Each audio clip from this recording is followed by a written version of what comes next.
Hello everybody, I wanted to talk to you about a very cool thing that can affect every single person here in the United States. It's called abundance acquisition. Abundance acquisition. That is the word I'm going to use to address this subject. It is a perfect subject for this Independence Day and this day moving forward. And there is another word or term that's used that seems to be socially repugnant nowadays. So I'm going to go ahead and say abundance acquisition. It's a very cool concept. You can see it everywhere. It's being done everywhere, and you all get an opportunity to perform this task that brings you abundance in varying levels. And for example, let's say you're stranded on a desert island and there is nobody around. Nobody. How do you define abundance? The amount of shells you collect? How many coconuts? The food you eat, is it bountiful?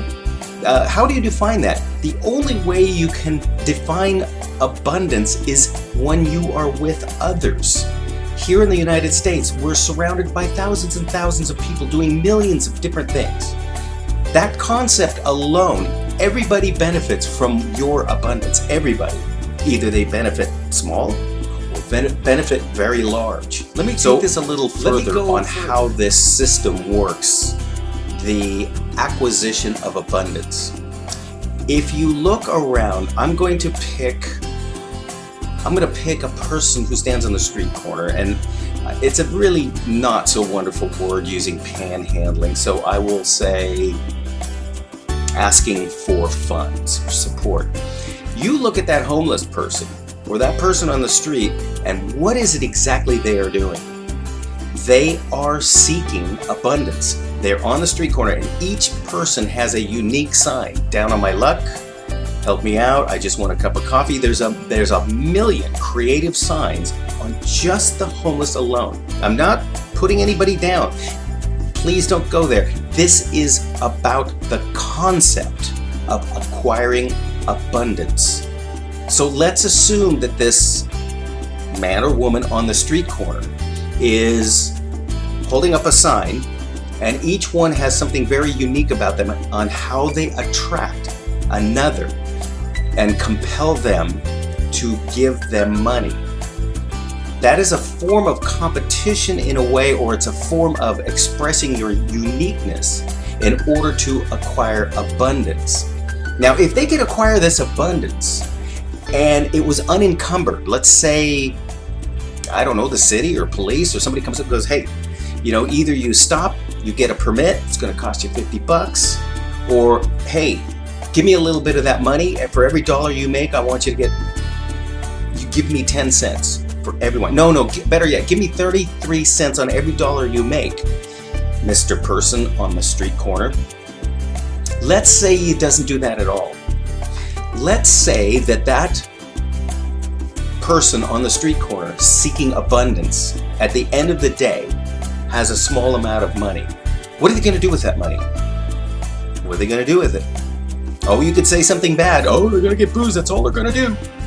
Really, where are they going to get this booze if they're getting booze? If you want to insult a person, homeless person, you can say that. Where is this person going to go? They're going to turn and go right over there to either the liquor store or the food store. And usually they don't go into the big stores. They feel uncomfortable in the big stores. So they go to the small store owned by a small business that is doing what? They seem to be seeking abundance. So the homeless person that received your money, who's got the fancy sign that looks really cool and seems to compel people to give them money, has to take that money and do something. So what are they going to do? They're going to go to that small business, the mom and pop store, and they're either going to get booze or they're going to get food. What are those people at that counter doing? What are the owners of that building doing?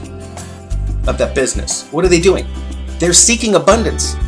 The guy in the corner is seeking abundance. The store that he's going to, they're seeking abundance. And let's say they receive some abundance. What do? They go to the wholesaler, they go to the grocery store, they buy groceries and go home. What do you think they're doing there? They're feeding their children or family, or maybe they're feeding themselves. What's interesting about it is they just went to the grocery store down the street to get food, and then they went to their house. Are they renting? Maybe they are. Are they making monthly payments? Possibly. Whatever they're doing, money is coming out of them and going to another entity. What is that entity doing with that money? They might be loaning it out, collecting interest. If it's a renting business, maybe the landlord's receiving the money and using that money to acquire more property. Have you ever thought of that? It's a very unique situation, and it starts very small and grows very big. It is kind of a natural pyramid scheme that we have available to us that's not available in Russia and China. We should start thinking more about this.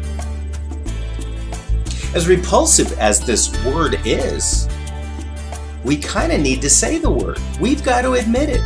It's greed. The word is greed. Is greed that bad? It would imply that you're keeping everything for yourself, like Scrooge in A Christmas Carol. But how can you? How can you keep everything that you earn to yourself and survive? How do you drive? How do you go to dinner? How do you buy materials? How do you pay for your electric bill? How do you do anything if you are a greedy person? If you're greedy, would imply that nobody gets anything from you. But you have to understand, our society will extract it from you because you, the greedy person, has no choice but to pay for goods and services to survive. So isn't being greedy kind of a subjective thing? Maybe greed is a form of optimism. Maybe greed is a form of your rights as a human being. If you were to rob a bank, that's bad. No, don't rob a bank. If you were to create a business that was so raving successful, I've got one for you. How about this one? How about the internet? Did you know that the internet was actually created by human beings? It was created by citizens. Government did not create the internet.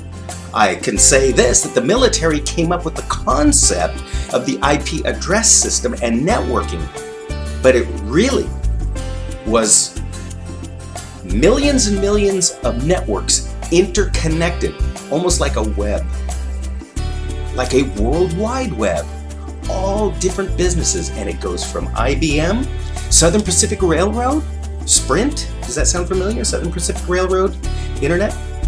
All of these are privately owned.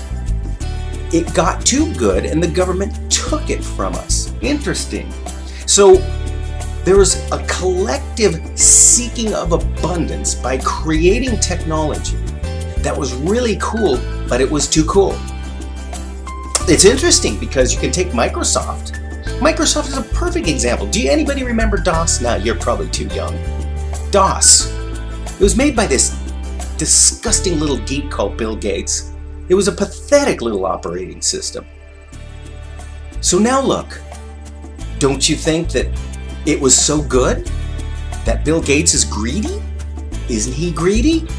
He's worth $56 billion. If he drops a $100 bill, it's a waste of time to actually bend over and pick up that $100 bill at the amount of revenue he makes. Why is he held in reverence? He's greedy, and it's good. It's working.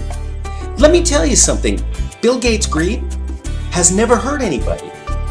His ideas and some of the crazy international shenanigans he's pulled and some of the stupid things that come out of his mouth, that's hurt people. But as far as his business goes, if I remember the last time I checked, I believe he has 18,000 employees in just one location alone. Notwithstanding all the other jobs that are worldwide that are Microsoft related. So let's look at that little greedy bastard Bill Gates and how his greed has benefited many. Shall we? I will, however, submit to you this. There is a version of greed, and I do not like to associate greed with this.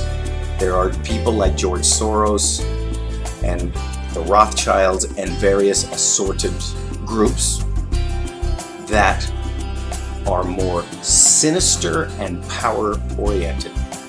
Let's make that clear, that there are sinister reasons, and I would not like to associate greed with it. I would like to associate ego and power with it. What I'm talking about is your right to seek and acquire abundance at any level you choose. And I do not want you to look back at somebody who is not acquiring as much as you and feel guilt. You get to own this. You get to own the capital and the fruits of your labor. It's yours. It's not theirs. I look at Bill Gates and I don't go, gee, it just must be nice to be Bill Gates. I don't even look at it that way. It's hey, wait a minute. When in the hell are we going to start holding successful people in reverence? Since when are the poor and disenfranchised the new hero? I mean, you set your sights, you almost set it as a goal. Failure is great. Failure is wonderful. We revere the disenfranchised and poor. They're held in reverence. I almost want it to be a goal. Failure.